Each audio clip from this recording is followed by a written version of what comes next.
What is going on, guys? Welcome to your 43rd HTML5 tutorial, and in this lesson I'm going to be teaching you guys about animation on the canvas.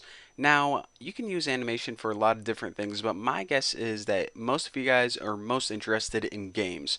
So I'm going to be showing you guys how to move your mouse around and how to animate your canvas so shapes or anything can follow along with the mouse. But if you want to make a game, you can just make it animate on its own through a timer or a lot of different things.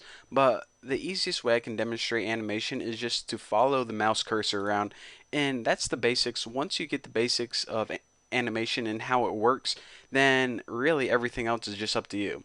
So the first thing we need to do is we need to add an event listener. Basically, every time we move this mouse even a little bit, we want to have a function that gets called. So let me just go ahead and copy this, and it stays on the window because that's the same thing. The only thing that's different is this load, change it to mouse move. And this do first is this function, so we don't want that. Just make another function, call it Bucky if you want. That sounds like a good name.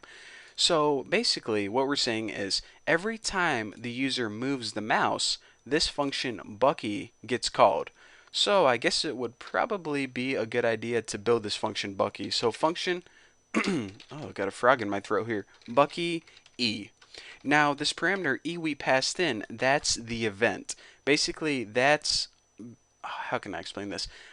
The object, oh, not the object, come on. Whenever the mouse moves, all the information is stored in the variable E. That was a pretty good explanation, actually. So now the first thing we want to do is whenever we begin an animation, we want to make sure we're working with a blank canvas. So canvas clear rect. Now what this does is basically takes a shape as a parameter and it clears all the pixels in it. So basically what we want to do is clear our entire canvas. So start at 0, 0, and our canvas size, or mine at least, is 600 by 400.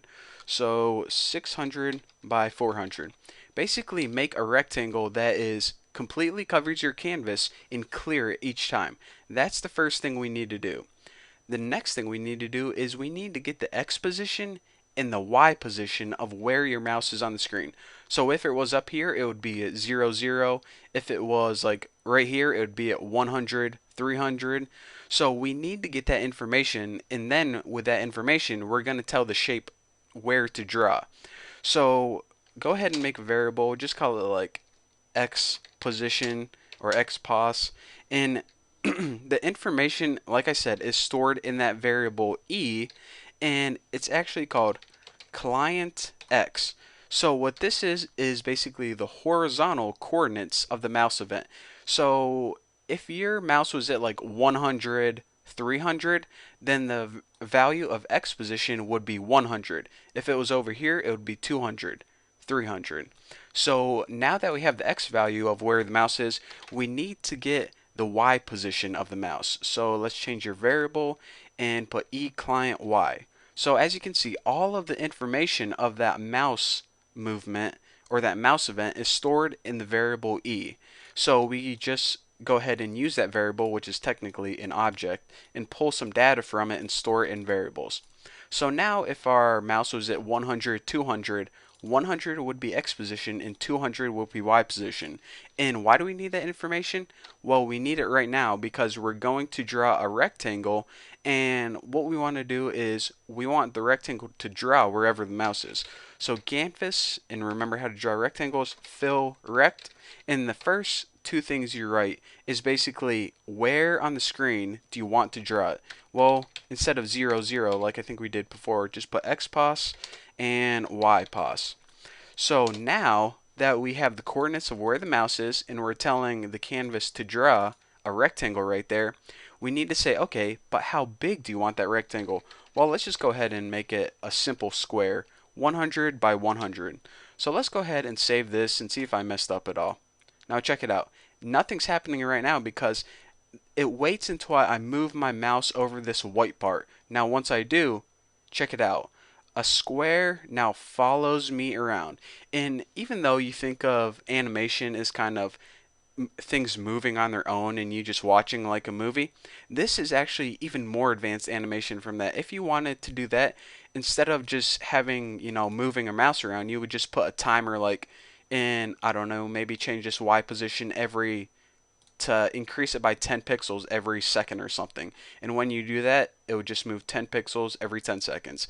But anyways, this is typically the animation style that you use for games. And if you're saying, okay, one thing is kind of annoying about this, that my mouse isn't in the center of the square, and that's kind of bugging me. It's always stuck in the top left.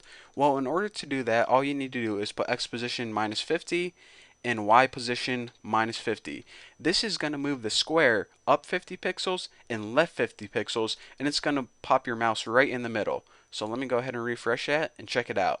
So if you're ever having trouble with a game or something, then that is how you do it. Just shift the shape or the image up until it centers the mouse, and it's always half of the size.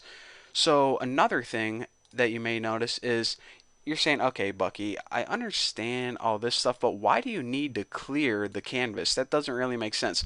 Well, you need to clear it because if you didn't clear it every time, this square right here, it would draw over and over and it would never get erased. It would kind of look like a drawing program or paint program.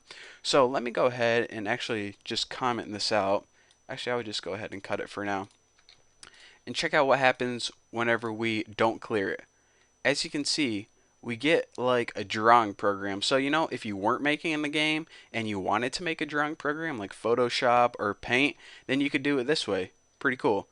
So, yeah, I think that's pretty much it. Like I said, a lot of you guys are probably looking forward to building games with HTML5, and a lot of you probably didn't even know that you could build games with HTML5, but it's one of the awesome things. You can do so many things with it. It can replace Flash and Java, and this is like a whole nother world of possibilities, this canvas.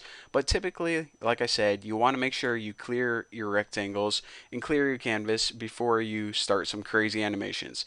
So for now, I hope you guys enjoyed this tutorial. Thank you guys for watching, and I will see you next time.